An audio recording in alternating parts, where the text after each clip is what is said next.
ABK Matin, l'interview.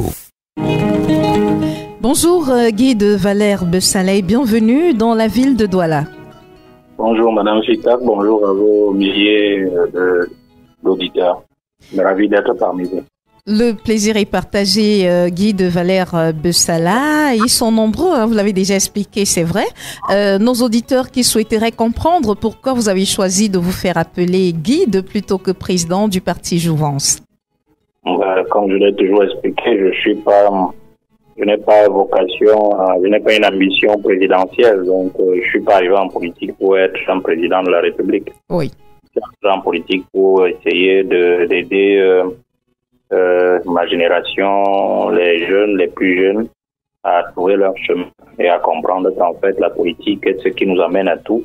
La politique décide de tout et que si nous ne nous impliquons pas en politique, cela sera difficile. Donc j'ai choisi ce nom. C'est vrai que ça a été choisi de manière collégiale aussi avec les pères fondateurs du parti Jouvence pour montrer qu'en fait le guide est celui qui montre le chemin que les autres doivent suivre. Oui. C'est tout. C'est pas celui qui en fait se prévaut de tous les droits et de tous les pouvoirs et de tous les privilèges pour être toujours celui qui a droit à tout et qui ne fait jamais rien. Donc le guide est davantage un homme de devoir, un homme d'obligation, oui, plutôt qu'un homme de privilège. Oui. Je crois que pour ceux-là qui avaient encore des préoccupations sur la question, ils sont désormais édifiés. Guide, une note datée du 14 février 2024 est signée de Paul Atongandi, ministre de l'administration territoriale, instruit aux autorités administratives, gouverneurs de région, préfets et sous-préfets de veiller à ce que les parcelles de terrain communautaires ne soient plus immatriculées au nom des chefs traditionnels. Comment comprendre que les chefs traditionnels qui devraient protéger leur communauté en soient plutôt à spolier leurs parcelles? Non, mais vous savez que les lois de 1974 sur le régime foncier et domanial du Cameroun sont des lois assez élaborées. Et comme aussi le décret de 1977 sur les chefferies traditionnelles. Oui. Donc il y a un amalgame entre la chefferie traditionnelle, c'est-à-dire gardien des traditions et des coutumes, et le patrimoine ancestral. Donc, la différence ou la difficulté qu'il y a sur le terrain, généralement, c'est de distinguer quel est le patrimoine de la famille du chef, c'est-à-dire qu'en tant qu'individu, patrimoine ancestral coutumier, oui, et quel est le patrimoine de la chefferie en tant que patrimoine communautaire. Vous savez que beaucoup de gens peut-être le passent en perte et profit. La chefferie, l'espace chefferie, c'est-à-dire quand vous voyez le palais du roi, comme ce soit à l'ouest ou ce soit dans le septentrion où c'est encore vivace, les chefferies, ou dans le nord-ouest, sud-ouest, l'espace palais du roi est un lieu public. Oui. Est un lieu public et ne peut pas appartenir à un individu, c'est-à-dire à la famille cheval, par exemple. Donc c'est un lieu public. Par contre, le chef a ses terres personnelles, individuelles, c'est-à-dire que lui ont légué ses parents de génération en génération, oui, et qui ne peuvent pas être confondus avec le patrimoine de la chefferie, c'est-à-dire le territoire sur lequel, par exemple, toute la chefferie s'étend. Par exemple, si nous prenons le cas, je vais dire comme cela, à l'ouest, dans le cas, c'est-à-dire le chef Bangang, par exemple. Oui. Le chef Bangang, par exemple, la chefferie, là où il trône, la salle du trône, est un lieu public. Oui. Maintenant, la chefferie Bangang, par exemple, si elle s'étend dans un arrondissement entier, prenons ça comme cela, dans un arrondissement entier, c'est le patrimoine de tous les Bangang. Et dans ce patrimoine, chaque Bangang a un terrain qui lui appartient, que ses ancêtres lui ont légué. Le chef n'est qu'un arbitre, un juge, un coordonnateur, un superviseur de l'activité coutumière traditionnelle et qui rappelle à chaque fois la justice des choses. Mais désormais, on a quand même se rendu compte que certaines élites dans les coins, dans leur besoin de pouvoir dominer, leur besoin de domination des populations, leur besoin d'accaparement, se sont liés d'amitié et de complicité avec les chefs. Oui. Sachant qu'ils ne peuvent pas aller directement s'accaparer ou accaparer les terres de leurs concitoyens ou de leurs congénères dans les villages, ils passent donc par les chefs qui ont autorité sur les populations pour pouvoir accaparer les terres. Donc, la technique est donc toute trouvée, c'est-à-dire que le chef, il immatricule les terres en disant que c'est au nom de la chefferie, alors que c'est en son nom propre. Et puis, il les rétrocède aux élites les plus offrantes. C'est-à-dire qu'il leur donne de l'argent, des subsides, des avantages, comme vous pouvez vous l'imaginer. Ça fait que les populations sont dépossédées de leurs terres. Oui. Et ce qui peut arriver, c'est que c'est aussi avec parfois la complicité de certaines autorités administratives qui sont véreuses. C'est-à-dire qui arrivent dans un coin, sachant qu'elles ne sont pas du coin, alors oubliant qu'en fait une autorité administrative, c'est d'abord la justice, c'est d'abord l'impartialité, c'est d'abord la neutralité, l'application froide et simple de la loi et du règlement. Donc elle se livre aussi à ce genre d'exercice. Parfois, quand vous avez des propriétés, par exemple, assez intéressantes, des propriétés foncières dans les chefs-lieux de département ou d'arrondissement, parfois les autorités administratives elles-mêmes deviennent acquéreurs de ce genre de propriétés. Oui. Guy de Valère Bessala, dans la gestion de la propriété foncière au Cameroun, quel rôle doivent jouer l'autorité administrative et l'autorité traditionnelle? Non, je l'ai rappelé tout à l'heure, l'autorité traditionnelle est un auxiliaire de l'administration. Oui. Et donc, seconde le sous-préfet, le préfet, le gouverneur, selon qu'on est dans une chefferie de 3e, 2e ou de premier degré. Donc, c'est un peu ça. La chefferie traditionnelle, c'est juste le gardien de tradition, c'est le témoin, en fait, de l'histoire. C'est pour cela que, par exemple, j'ai vu une décision, je ne sais plus trop, que le ministre des Affaires foncières a dû signer pour instituer, je crois, un certificat de propriété coutumière que l'on doit désormais introduire dans l'alias la paperasse de demande d'immatriculation des terres du domaine national. Oui. On peut avoir plusieurs interprétations dessus, mais cela était aussi important parce que cela ramène quand même le chef au centre même des affaires foncières, parce qu'on avait mis le chef de côté. Ça fait que désormais un individu pouvait se lever d'un village, il part vendre le terrain dans un autre village et puis on l'immatricule. Oui. Et puis peut-être la famille qui est analphabète se rend compte au bout de 15 ans qu'en fait le terrain même sur lequel elle habite et qu'elle travaille, ce terrain appartient à quelqu'un d'autre depuis une quinzaine d'années qui dort avec un titre foncier tranquillement à Yaoundé ou à Douala. Oui. Donc c'est compliqué. Vous avez même des choses même chez vous à Douala là-bas ou à Yaoundé partout. C'est-à-dire des familles se lèvent un matin et on leur dit qu'en fait il faut déguerpir parce que tel a un titre foncier, c'est pas le vôtre. Et voilà des procédures à n'en plus finir. Oui. Donc le certificat qu'on a introduit, au-delà des interprétations, je le dis, est important parce que il impose au processus d'acquisition des terres en immatriculation de revenir au témoin coutumier qu'est le chef.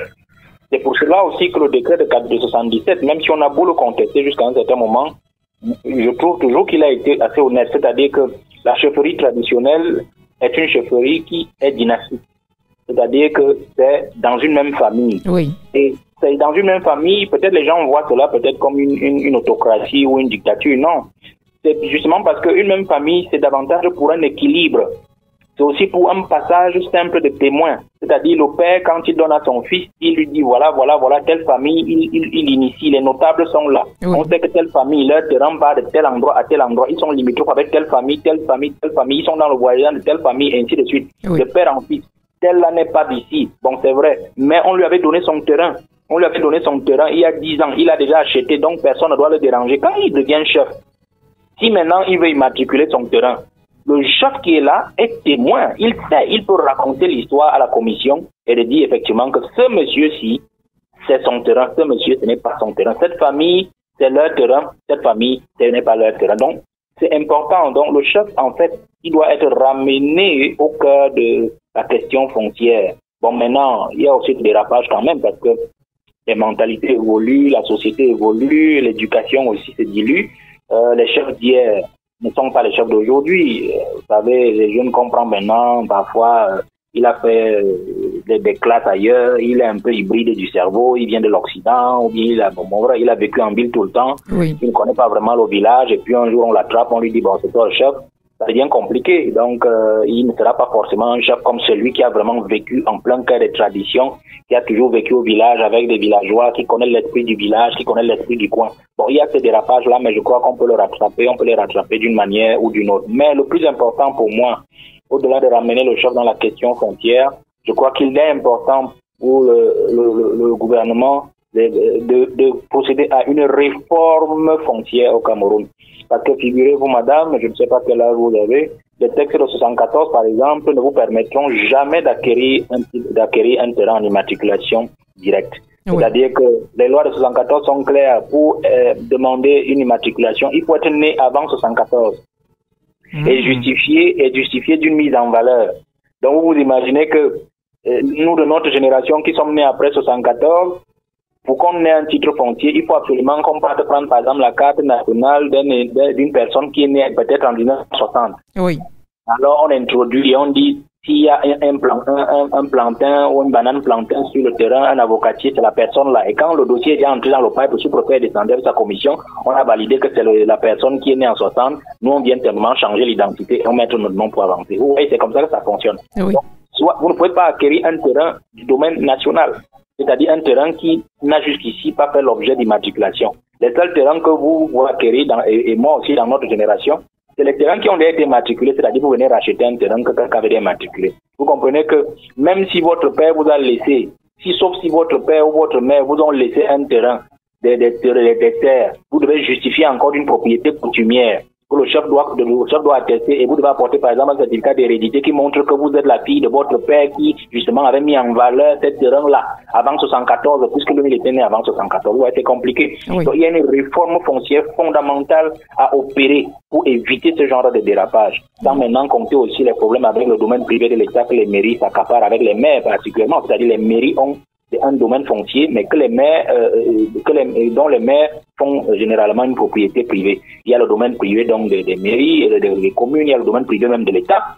Vous avez suivi par exemple avec les affaires de ONCPB, la liquidation des biens, des actifs Régifer-Cam et tout ça. Oui. Qui crée des problèmes avec l'affaire Atout, le cabinet Atout et le gouvernement, c'est compliqué. Vous voyez des gens, par exemple, des ministres qui ont acheté le domaine privé de l'État, le domaine de ces entreprises, en pleine douala et tout ça, avec monnaie de singe. Vous imaginez? Donc il y a un sérieux problème foncier au Cameroun qu'il faut absolument régler. Pour la question des chefs, c'est bien de les ramener au cœur de l'affaire, mais avec un peu plus de contrôle et en évitant que les élites mettent le grappin sur les chefferies.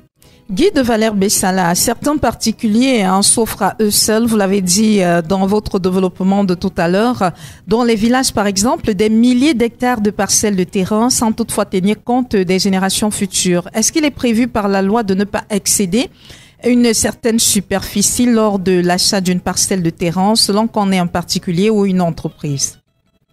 Non, c'est pour ça que j'ai parlé d'une réforme foncière. Oui. C'est pour ça que j'ai parlé d'une réforme foncière, parce qu'on peut analyser le problème sur plusieurs niveaux.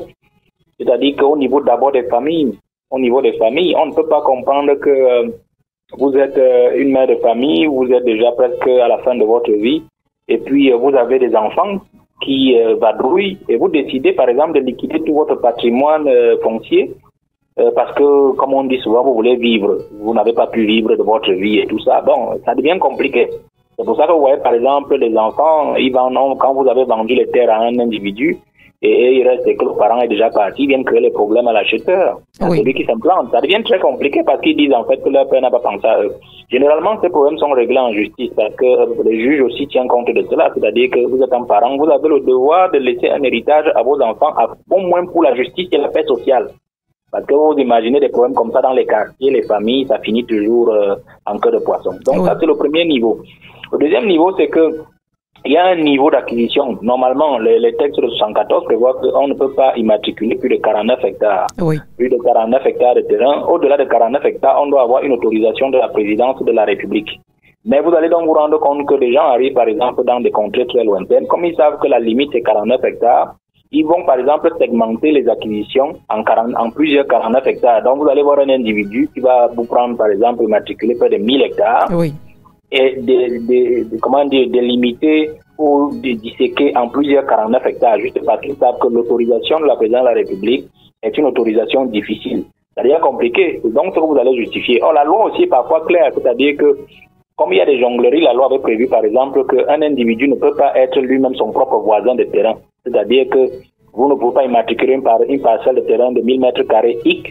Oui. Et puis à côté, vous avez un titre foncier. À côté, c'est encore votre titre foncier. À l'est du terrain, c'est encore votre titre foncier. C'est-à-dire que vous êtes entouré par vous-même, par vos propres titres fonciers.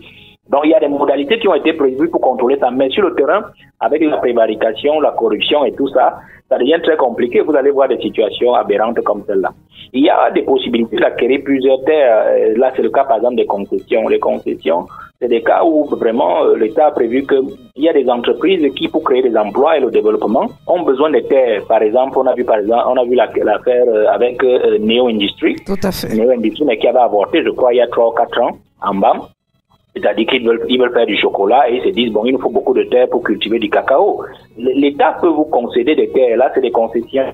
Et généralement, c'est des bails amphithéotiques, c'est-à-dire qu'ils vont jusqu'à 99 ans, c'est-à-dire d'exploitation. Oui. Nous avons, par exemple, les Chinois qui sont dans de tels contrats, par exemple, avec les Italiens, peut-être dans la culture du riz, par exemple, à l'Est, ou alors en Europe aussi, par exemple. Il y a des choses comme ça, il y a des concessions. Donc, ça peut arriver. L'État a tout prévu. Mais je dis, le problème, c'est l'être humain, la mentalité de nos dirigeants, la mentalité du Camerounais qui pense qu'en fait que tout pour lui, rien pour les autres, tout pour l'individu, rien pour la nation, rien pour la République. C'est ça le véritable problème des terres au Cameroun. Il faut une véritable réforme foncière, mais surtout aussi des sanctions conséquentes. Pour qu'effectivement, les gens n'aient vraiment plus à penser un seul instant qu'ils peuvent accaparer les terres des autres, ou bien alors tout simplement qu'ils peuvent arriver à une incurie foncière qui pourrait endommager ou du moins anesthésier la paix sociale. Oui. Vous écoutez Abeka Radio, l'émission c'est Abeka Matin. En plus de la question foncière qui divise les communautés et leurs chefs, il y a également la question politique. Guide Valère Bessala, une autorité traditionnelle a-t-elle le droit d'occuper des fonctions électives, notamment fonctions de maire, député, sénateur? C'est pas interdit. Pourquoi c'est pas interdit?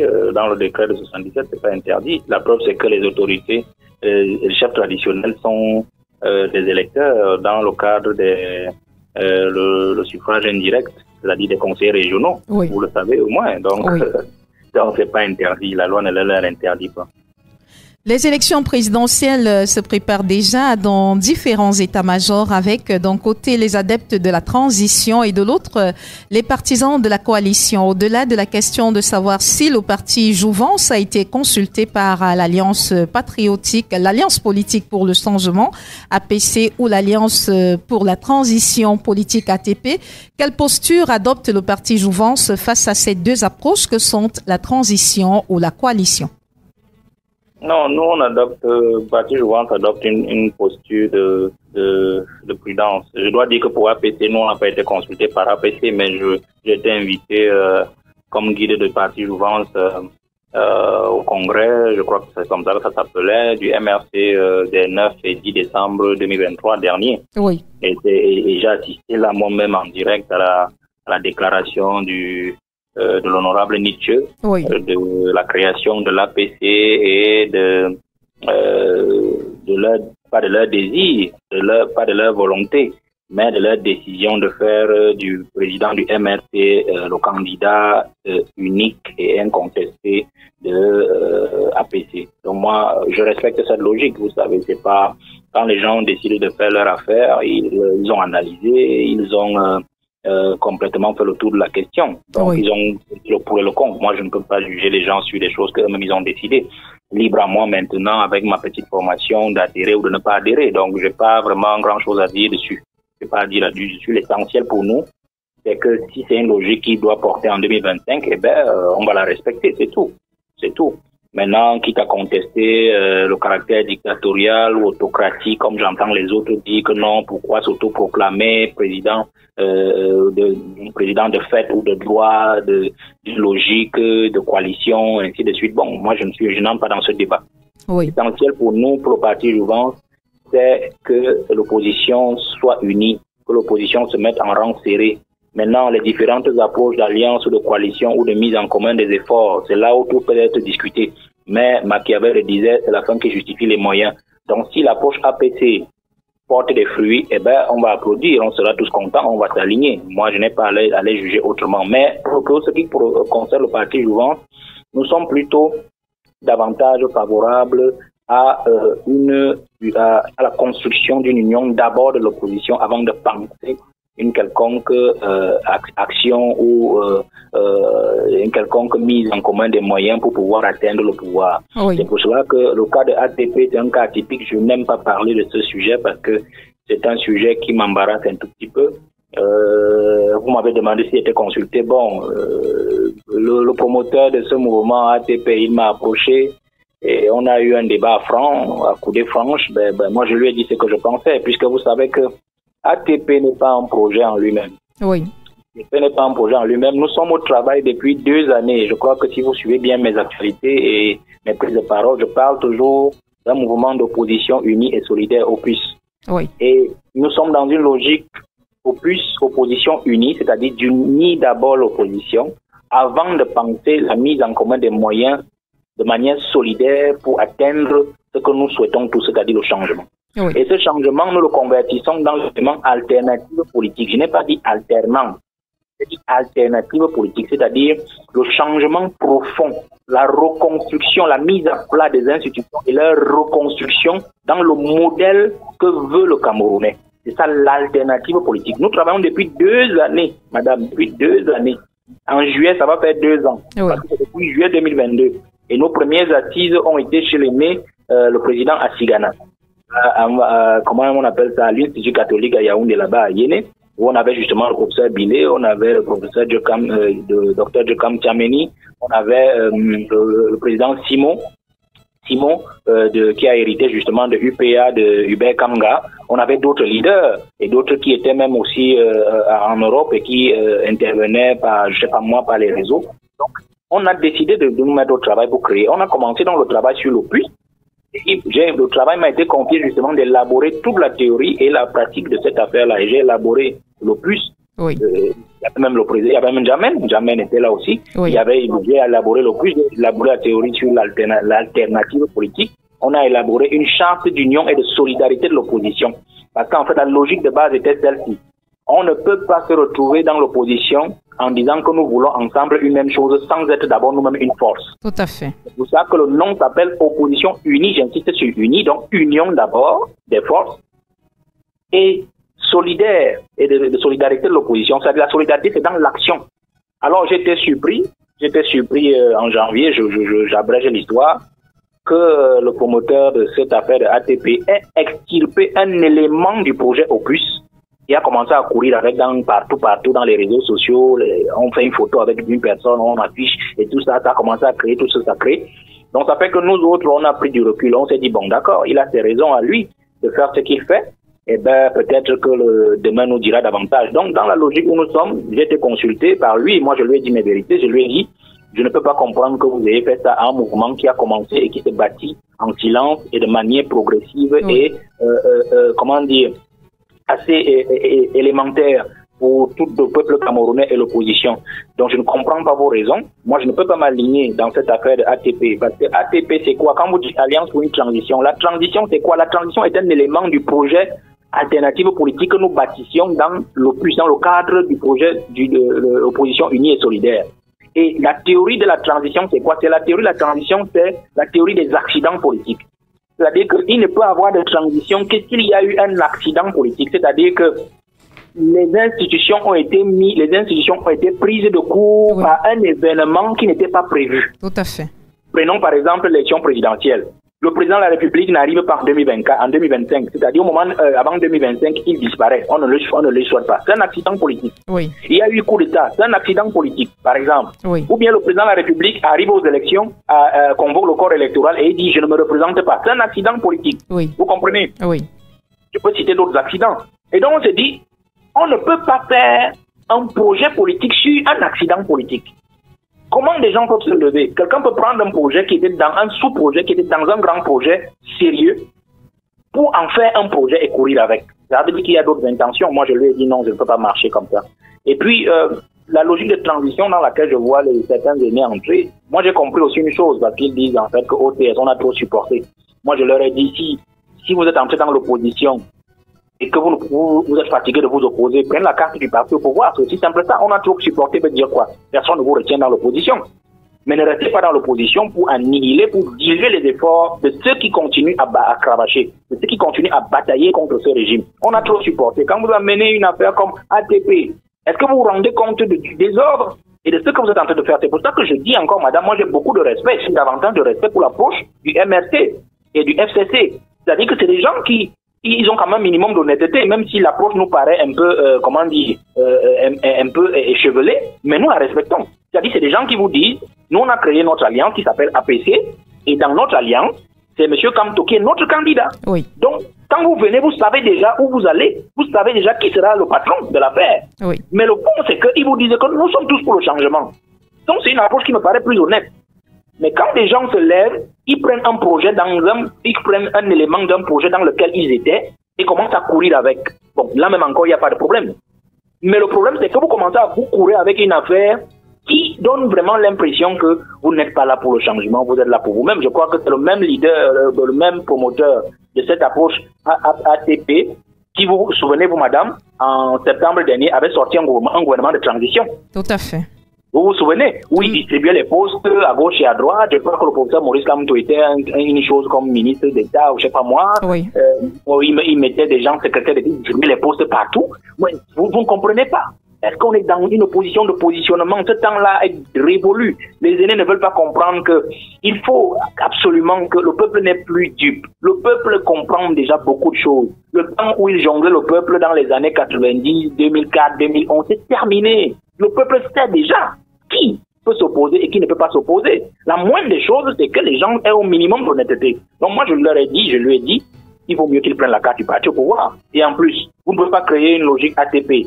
Et vous dites qu'en fait, vous allez terminer votre logique ATP et vous irez voir Paul Biya pour lui dire, Monsieur le Président, nous avons terminé, nous voulions que c'est vous qui conduisiez encore la transition. Donc, ça veut dire, en d'autres termes, nous serons ministres de ci, de ça, nous les opposants, et vous allez conduire la transition pour récurer le pays, et puis vous allez partir. N'importe quoi. Donc, j'ai dit à l'aîné que moi, je ne peux pas fonctionner comme ça. Et puis, nous sommes dans une logique d'opposition unie et solidaire. Oui. Avec tout ce que vous observez... L'opposition a besoin, je termine madame, l'opposition a besoin. Vous ne pouvez pas demander à un parti, à un régime qui ne vous compte pas, vous ne pouvez rien lui imposer. Le président de la République et son parti sont obèses à l'Assemblée nationale. Ils sont obèses au Sénat. D'ailleurs, c'est eux qui tiennent le pouvoir exécutif, le pouvoir judiciaire, tous les pouvoirs de la République. Vous ne valez rien du tout. Vous allez leur imposer quoi? Vous comprenez que nous sommes en fait dans un G20 qui sera peut-être un G30 ou un G40 pour 2025, c'est-à-dire une logique comme on a eu en 2018. Guy de Valère Bessala, avec tout ce que vous observez, finalement, vous vous dites que l'opposition camerounaise est très mal partie pour les prochaines élections de 2025. Non, elle n'est pas mal partie. Même si je viens de dire ça de la logique ATP, elle reste quand même une logique. Mais il fallait que je vous dise la vérité du fond, puisque vous m'avez posé la question dessus. Oui. Donc, j'ai préféré être très incisif et honnête avec vous. Oui. Mais c'est une logique comme les autres, c'est-à-dire APC, ATP. Mais nous autres, nous sortirons le moment venu parce que nous, on ne tape pas trop de bruit, on ne tape pas trop de bruit, et puis sortira. Mais ce sont des logiques qui sont importantes parce qu'en fait, elles créent déjà quand même un débat. Elles créent déjà un débat sur la scène publique. Elles créent déjà aussi une certaine émulation. Elles créent aussi un intérêt auprès du peuple qui, désormais, peut ressentir quand même qu'il y a déjà des mobilisations dans l'opposition pour trouver une voie de sortie. Mais le peuple est un tout petit peu perdu, hein. Le peuple est un tout petit peu perdu à travers ces différentes sorties, ces différentes positions. Guy de Valère. Non, c'est normal, c'est le début. Mais vous savez, c'est le temps en fait qui tamise les difficultés, c'est le temps qui tamise les aspirations et les aspérités. Donc, en 2025, imaginez-vous les trois approches, si elles restent vivantes, si nous nommons ça APC, Opus et ATP. On peut se retrouver dans une union finale. Par exemple, avant 2025, ça peut arriver. Oui. Le temps pour nous, par exemple, d'avoir mûri nos approches entre mars 2024 et, je ne sais pas moi, septembre ou octobre 2025, vous voyez. Donc, ce n'est pas mauvais en soi.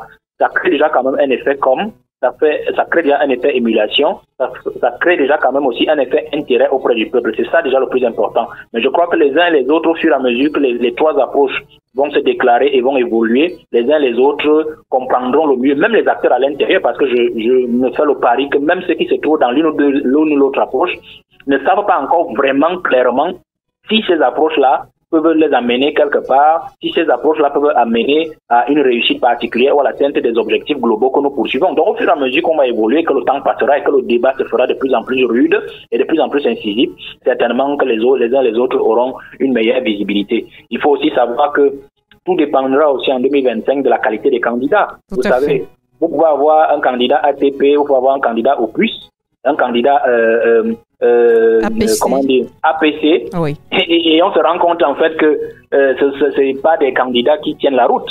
Ou bien c'est peut-être le candidat ATP ou le candidat Opus qui est peut-être le meilleur. Il faudra bien que les autres s'alignent. Et peut-être même que ceux des autres doivent aussi comprendre qu'en fait, ils ne sont pas au niveau. Donc, on va laisser du temps. Le débat doit se poursuivre et certainement que les uns et les autres comprendront qu'ils se sont trompés. D'autres aussi qui ont eu raison seront peut-être aussi un peu plus fiers d'être sur la bonne voie et que les autres aient aussi l'humilité de se rallier à ceux qui auront trouvé le meilleur chemin. Guy de Valère Bessala, cette dernière question pour sortir. Vous est-il arrivé de penser que le calendrier électoral peut être inversé pour ce qui est de la présidentielle de 2025? Non, la présidentielle ne va pas bouger. Ça, c'est clair, la présidentielle ne va pas bouger. Moi, je le dis toujours depuis, si vous suivez mon actualité, c'est clair. Je dis souvent, le président Biya a déjà calibré le Cameroun il calibre le Cameroun tous les 20 ans. Donc, il ne faut pas vous tromper. Quand il a fini les mouvements de 92, il a calibré le Cameroun jusqu'en 2011. Oui. Ne vous trompez pas. C'est pour ça que même dans la constitution de 96 qu'il a fait faire par ses spécialistes, il les a tous eus en 2008 en la modifiant. Oui. Donc, il a calibré. Et en 2011, il a recalibré le Cameroun sur au moins 15-20 ans. Donc, la preuve, c'est qu'il avait repoussé l'élection de 2012 à 2013, législatives municipales. Souvenez-vous, madame?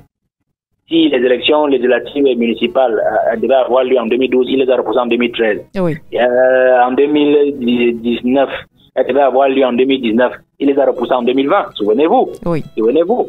Et la même logique a toujours été à chaque fois évoquée, c'est-à-dire que l'État n'a pas les moyens de supporter le poids financier d'une triple élection, c'est-à-dire élection présidentielle, élection législative et municipale la même année. Vous comprenez que le président fait toujours exprès de ramener l'élection présidentielle, du moins de ramener les élections législatives et municipales la même année ou juste la même année que l'élection présidentielle et de justifier qu'en fait l'État n'a pas d'argent, il faut repousser. Parce qu'en fait ça arrange ses affaires. Donc ne vous dérangez pas. 2025, pour moi, jusqu'à ce que je sois déçu, enfin pas déçu, jusqu'à ce que je sois désillusionné, les élections législatives et municipales seront repoussées en 2026. Maintenant, il y a aussi un autre argument politique. L'argument politique, c'est celui et c'est même l'argument le plus important, c'est celui de l'élimination des concurrents ou des rivaux. Tout à fait. Du MRC particulièrement. Les gens qui font peur. Oui, on sait quand même que le président Maurice Kamto, on a beau dire qu'on veut de lui. Bon, il fait peur quand même. Il fait peur. Bon, il y a aussi Cabral Libye quand même, parce qu'il a quand même son parti, il a ses élus et tout, mais lui, il a un autre avantage que pour ça Maurice Kamto n'a pas, c'est que, ayant ses élus, que vous repoussiez l'élection après la présidentielle, que vous la mettez avant la présidentielle, lui sera toujours candidat. Tout à fait. Mais en la repoussant systématiquement après 2026, après 2025, le professeur Maurice Kamto, théoriquement, et comme je le dis souvent, à 80%, il est éliminé de la présidentielle, puisqu'il n'a pas d'élu. Donc, il faudra absolument qu'il ait un parti qui l'investisse.